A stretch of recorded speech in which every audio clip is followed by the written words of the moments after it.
En el nombre del Padre, y del Hijo, y del Espíritu Santo. Amén. Shalom HaMashiach. Bienvenidos a este video de lectura y reflexión del quinto domingo de Cuaresma.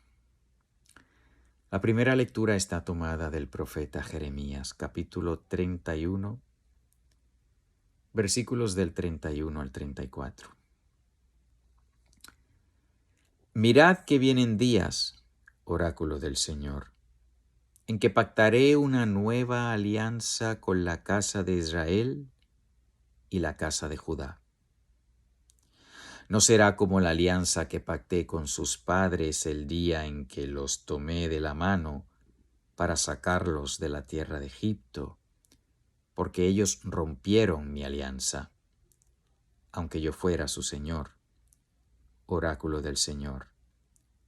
Sino que esta será la alianza que pactaré con la casa de Israel después de aquellos días, oráculo del Señor.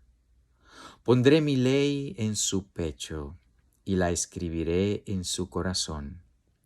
Y yo seré su Dios y ellos serán mi pueblo.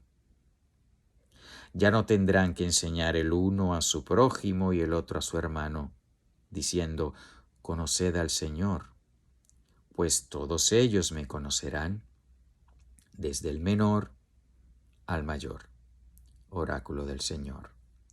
Porque habré perdonado su culpa y no me acordaré más de su pecado.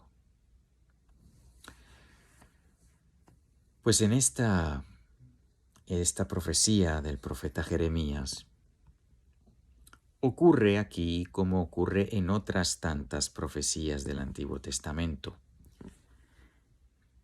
que cuando se cumplen, cuando comienzan a cumplirse, pues tal vez esperamos que cuando comiencen a cumplirse se cumplan todas de golpe y de una vez.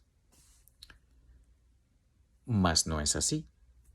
Es decir, cuando una profecía referente a Mesías comienza a cumplirse, hemos visto cuando comienza a cumplirse y muchas de ellas no se cumplen, no terminan de cumplirse o no se cumple todo en esa profecía a la vez. Una parte ahora, otra parte después, otra más tarde. Muchísimas de las profecías ya se han cumplido. He aquí que una virgen dará a luz un hijo y le pondrán por nombre Emmanuel. Esa ya se cumplió. Las profecías del siervo sufriente. Él cargó con nuestras culpas y nuestras iniquidades. El profeta Isaías profetizando sobre la pasión de nuestro Señor. Eso se cumplió.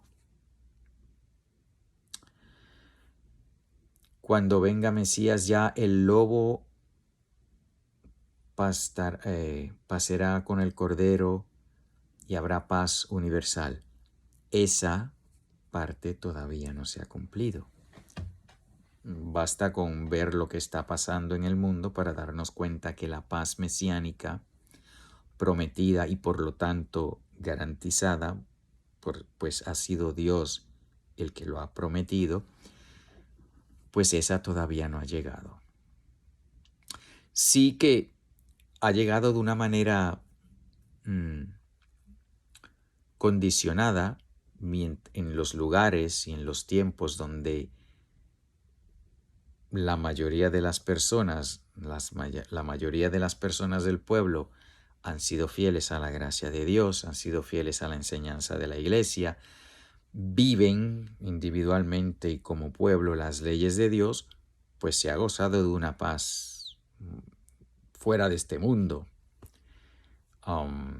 Ocurrió en el Antiguo Testamento, en tiempos de Salomón, ocurrió en tiempos de la Iglesia. Lo primero que me viene a la mente es la España católica y sus colonias católicas, donde todas las leyes mandadas por los monarcas españoles y vividas por todo el imperio eran leyes católicas y donde la cultura católica llegó a una, a un desarrollo muy grande y sí se podía probar en esos tiempos la gran bendición, donde pues sí, básicamente pues sí iban a misa, oían el sermón, pero la cultura entera invitaba a que se practicara la virtud. Así que sí se ha cumplido condicionalmente en tiempos y lugares donde más fidelidad ha habido al Evangelio, más se ha cumplido esa segunda parte de la profecía, pero de una manera absoluta todavía no. Eso será cuando regrese el Señor en su segunda venida. De hecho, esa es la clave para reconocer la razón por la que de las profecías mesiánicas unas se han cumplido ya y otras todavía. La clave está en que Mesías viene dos veces. La primera como niño, la segunda como juez, como rey. Es rey desde el principio, pero el juicio va a ser en su segunda venida. Y va a ser ahí donde esto va a estar cumplido de una manera plena. Mientras tanto, sí se cumple a medida que seamos fieles a su palabra, a su gracia, a sus impulsos. El Salmo 50. Crea en mí, Señor, un corazón puro. Por tu inmensa compasión y misericordia, Señor, apiádate de mí y olvida mis ofensas. Lávame bien de todos mis delitos y purifícame de mis pecados. Crea en mí, Señor, un corazón puro. Crea en mí, Señor, un corazón puro, un espíritu nuevo para cumplir tus mandamientos. No me arrojes, Señor, lejos de ti, ni retires de mí tu Santo Espíritu. Crea en mí, Señor, un corazón puro. Devuélveme tu salvación, que regocija, y mantén en mí un alma generosa. Enseñaré a los descarriados tus caminos, y volverán a ti los pecadores. Crea en mí, Señor, un corazón puro.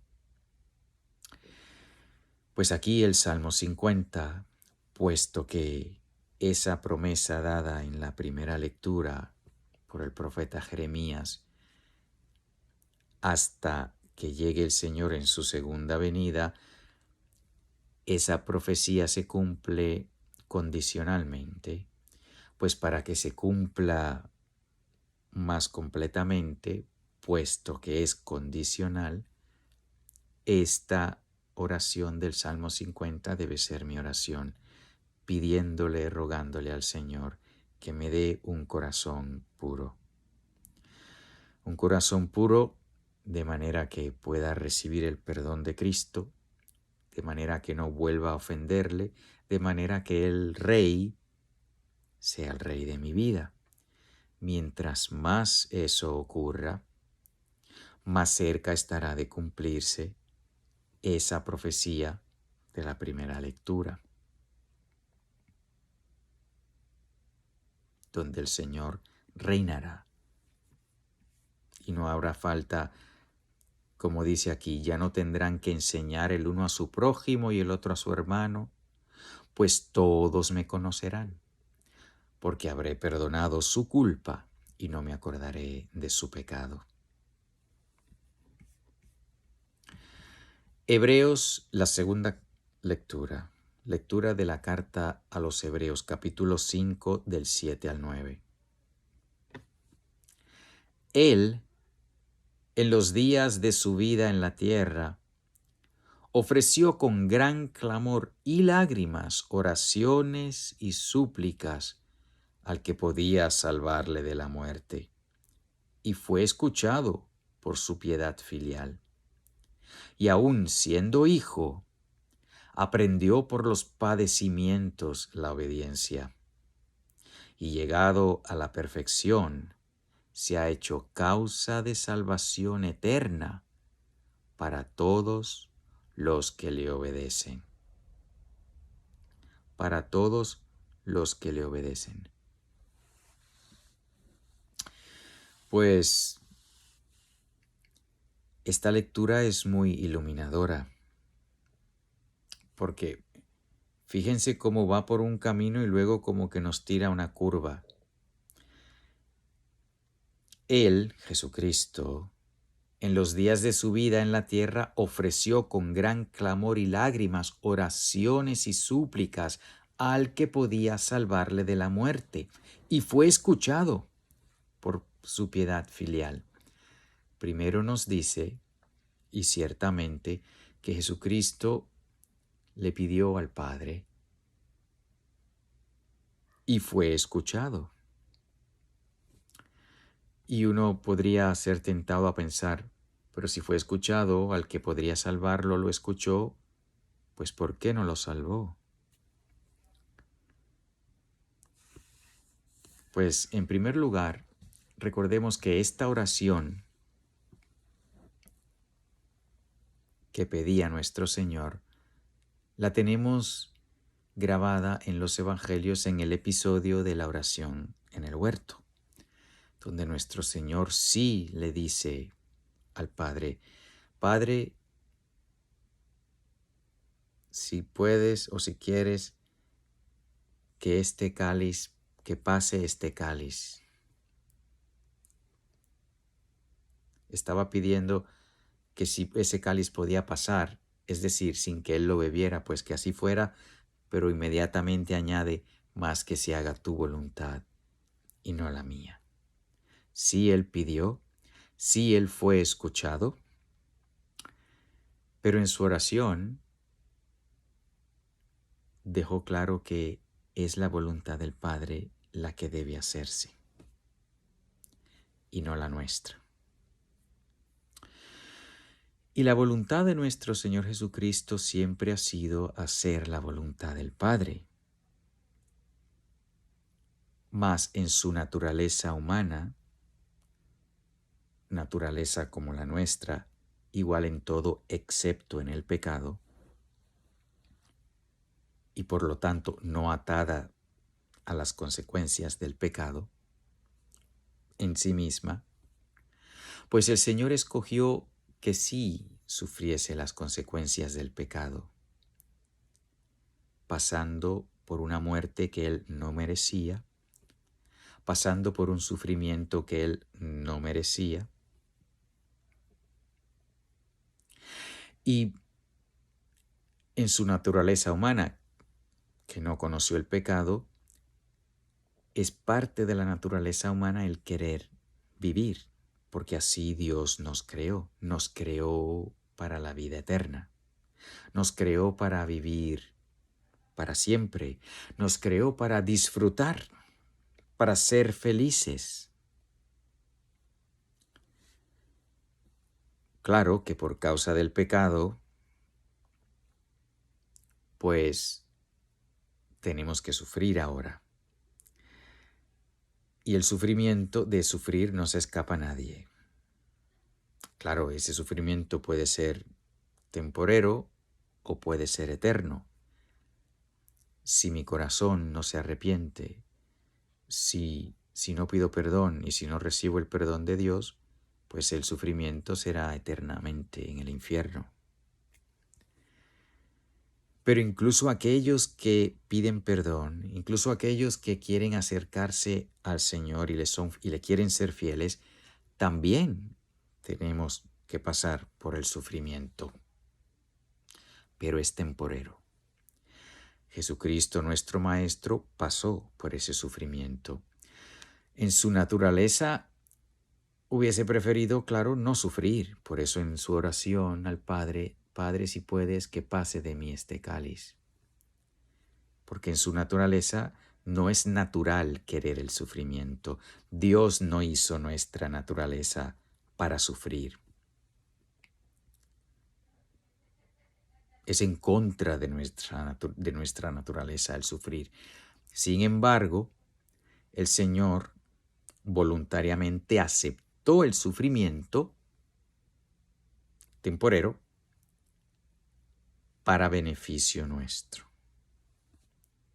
para que pudiésemos disfrutar eternamente con Dios, para que pudiésemos ser salvados. En los días de su vida en la tierra ofreció con gran clamor y lágrimas oraciones y súplicas al que podía salvarle de la muerte. Padre, si puedes que pase este cáliz de mí, mas que no se haga mi voluntad, no se haga lo que quiere mi naturaleza, sino lo que tú quieres. Y fue escuchado por su piedad filial. Aun siendo hijo, aprendió por los padecimientos la obediencia. Esto no quiere decir que el Señor no era obediente antes de sufrir. El Hijo es eternamente obediente en la Santísima Trinidad y el Hijo hecho hombre ha sido siempre obediente. Aquí eso de que aprendió por los padecimientos la obediencia es esta manera, no sé el original en griego, pero esta manera de aprender por experiencia. Yo puedo aprender sobre la electricidad. Yo puedo aprender que la electricidad pues es los electrones que se mueven de un átomo a otro.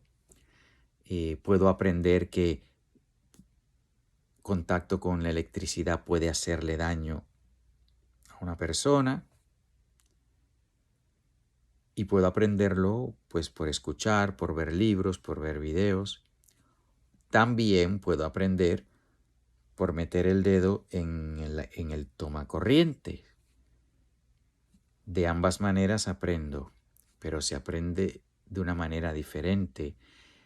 Si llego a meter el dedo en el tomacorriente, pues no solo he aprendido por haber escuchado y aceptado, pero he aprendido por la experiencia. Y es a eso a lo que se refiere. El Hijo aprendió obediencia por los padecimientos. No es que Él no era obediente, sino que por obediencia aceptó los padecimientos voluntariamente. La obediencia de nuestro Señor confirma su obediencia. Pero no debe entenderse esto de que el Señor pues no era obediente hasta que sufrió. Pues no. Es la manera que usa San Pablo para expresar esta realidad de que el Señor, en otras palabras, no solo Él hablaba de la obediencia, pero Él vivió la obediencia. Y aquí lo pone, aprendió por los padecimientos la obediencia.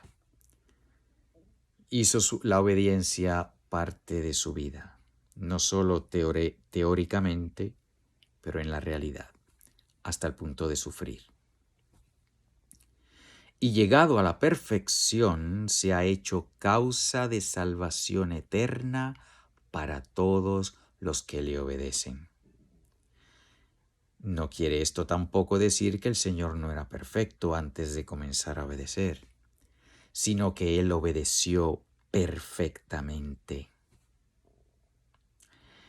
Su obediencia era tal que vivió esa obediencia de siempre a una manera perfecta y completa, plena, sin que le falte nada.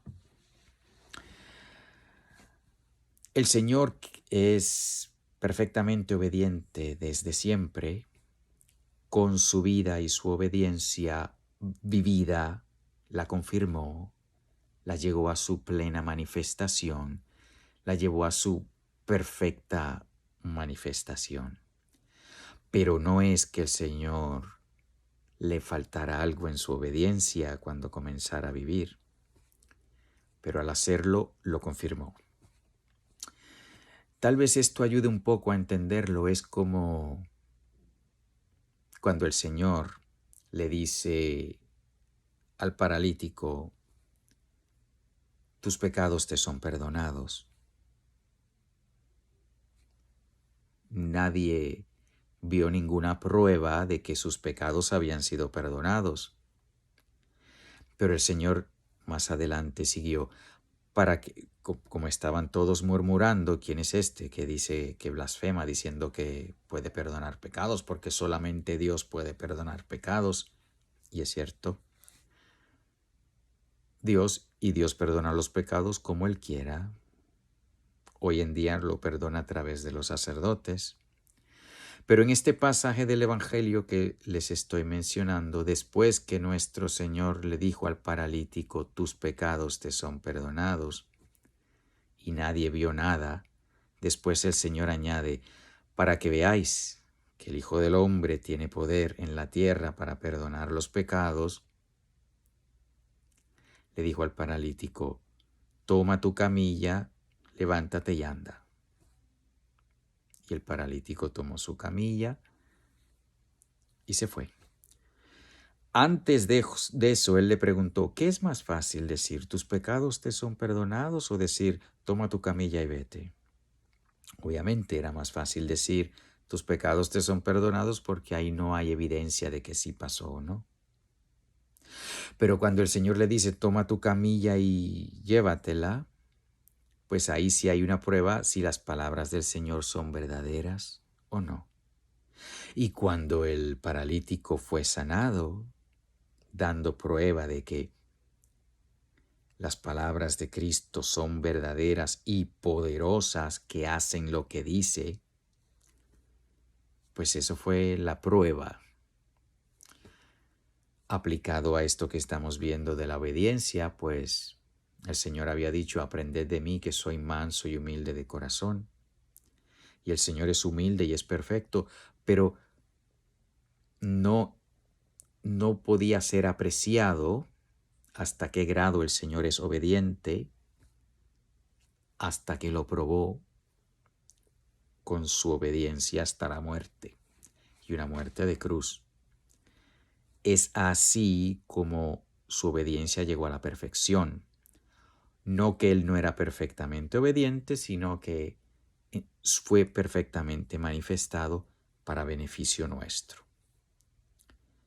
Vemos hasta qué punto la obediencia del Señor es perfecta, que no se detiene ante ningún sufrimiento. Y así ha de ser tu obediencia y la mía. Obedecer al Señor cueste lo que cueste. Cuando es fácil obedecerlo, debemos obedecerlo. Cuando es difícil obedecerlo, también debemos obedecerlo. El Evangelio. El Evangelio según San Juan, capítulo 12, versículos del 20 al 33. Entre los que subieron a adorar a Dios en la fiesta había algunos griegos. Así que éstos se acercaron a Felipe, el de Betsaida de Galilea, y comenzaron a rogarle, Señor, queremos ver a Jesús. Vino Felipe y se lo dijo a Andrés, y Andrés y Felipe fueron y se lo dijeron a Jesús. Jesús les contestó, ha llegado la hora de que sea glorificado el Hijo del Hombre. En verdad os digo, que si el grano de trigo no muere al caer en tierra, queda infecundo, pero si muere, produce mucho fruto. El que ama su vida la perderá, y el que aborrece su vida en este mundo, la guardará para la vida eterna. Si alguien me sirve, que me siga, y donde yo estoy, allí estará también mi servidor. Si alguien me sirve, el Padre le honrará. Ahora mi alma está turbada. ¿Y qué voy a decir? Padre, líbrame de esta hora. Pero si para esto he venido a esta hora. Padre, glorifica tu nombre. Entonces vino una voz del cielo, lo he glorificado y de nuevo lo glorificaré. La multitud que estaba presente y la oyó decía que había sido un trueno. Otros decían, le ha hablado un ángel. Jesús respondió, esta voz no ha venido por mí, sino por vosotros. Ahora es el juicio de este mundo. Ahora el príncipe de este mundo va a ser arrojado fuera. Y yo, cuando sea levantado de la tierra, atraeré a todos hacia mí. Decía esto señalando de qué muerte iba a morir.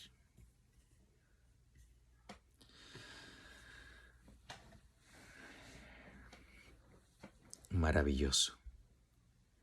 Aquí el Señor, que sabe lo que le espera, sabe por lo que va a pasar, sabe que su naturaleza humana, destinada al gozo en el cielo, está a punto de pasar por tormentos indecibles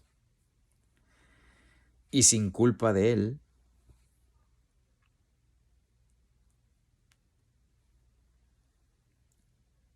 incluso estando en esta situación no deja de pensar en nosotros y para beneficio de nosotros le habla al Padre y el Padre le contesta. El Padre manifiesta su voz para beneficio nuestro, siempre pensando en nosotros, sabiendo lo que le venía encima, no deja de pensar en nosotros. El Hijo de Dios se hizo hombre, hombre verdadero, hombre capaz de sufrir, hombre capaz de sentir tensión.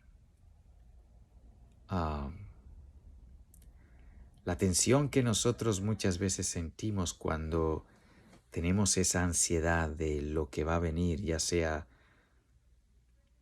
qué sé yo, por poner un ejemplo, que va a llegar el día de pagar la renta y no tengo el dinero, o que pues me van a echar del trabajo porque me niego a ir de acuerdo con esta nueva práctica que promueve el pecado. En fin,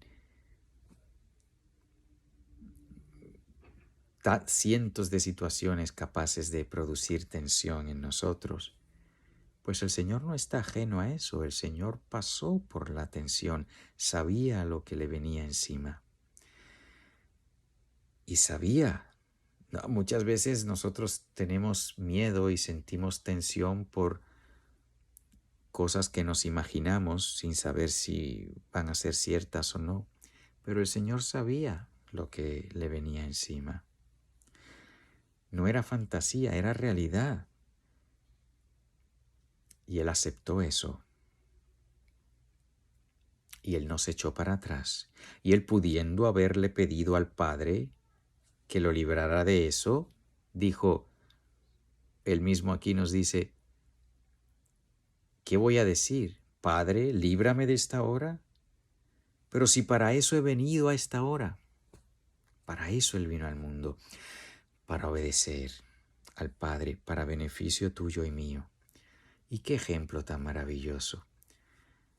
A veces, muchas veces, cuando me encuentro ante el sufrimiento humano o ante mi propio sufrimiento, la idea de pedirle al Señor que nos quite los sufrimientos. Oh Señor, sáname de esto. Oh Señor, que se me quite este dolor. Oh Señor, que...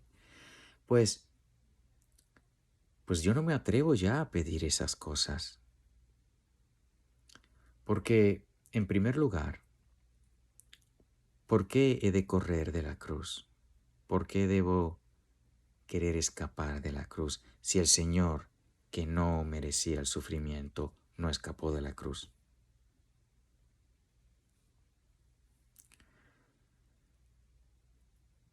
Y yo no sé lo que es mejor para las personas. Si el Señor me manda un sufrimiento, qué sé yo, una enfermedad incurable, yo sé que Él tiene el poder de sanarme. Él es Dios, pero ¿por qué debo pedirle que me sane? ¿Por qué no más bien digo, Señor, gracias? Y si tú me has enviado esto, tú sabrás por qué. Y si quieres que sufra, pues muy bien, porque tú sufriste. Y tal vez quieres usar ese sufrimiento mío para que se beneficie a alguien, para que un alma se salve, para que un pecador se convierta y llegue al cielo. O tal vez en reparación por mis pecados, que han sido muchos, y tú me has perdonado porque he ido a confesarme. Pero tal vez debo hacer reparación ahora. Tal vez me estás librando de un tiempo largo en el purgatorio. La verdad que solamente Dios sabe qué fruto, qué gracia Él quiere dar con el sufrimiento que nos envía. Pues ¿por qué he de querer correr de la cruz? Escapar del sufrimiento. El Señor no lo hizo por amor a ti, por amor tuyo y por amor mío. Él no escapó de la cruz. Él no se escondió. Él no huyó del sufrimiento. Pues ¿por qué he de hacerlo yo?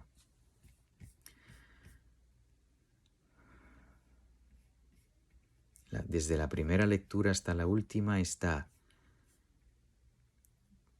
el mensaje de la alianza, de que Dios es verdadero y de que el Señor, su palabra es verdadera, de que Él es fiel a su palabra y de que fidelidad a su palabra exige obediencia, conlleva sufrimiento y obviamente el sufrimiento no es el final, porque si somos fieles, gozaremos con Él en la vida eterna. En estos días de Cuaresma, que se acerca la Semana Santa cada vez más, donde vamos a conmemorar el Triduo Pascual, vamos a conmemorar la pasión, muerte y resurrección del Señor, pues pidamos la gracia de que el Señor nos dé la gracia, valga la redundancia, de aceptar los sufrimientos, de aceptar la cruz y los sufrimientos con Él, porque si sufrimos con Él, reinaremos con Él, como dice el apóstol. Y mientras más aceptemos ese sufrimiento, más maravillas Él hará con ellos. Si alguno de ustedes se ha consagrado a la Santísima Virgen,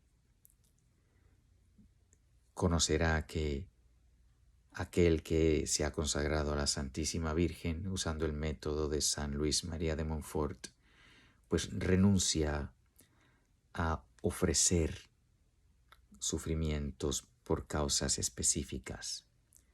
Todo lo que sufre quien ha sido consagrado a la Santísima Virgen, se lo entrega a ella para que ella lo aplique donde ella quiera.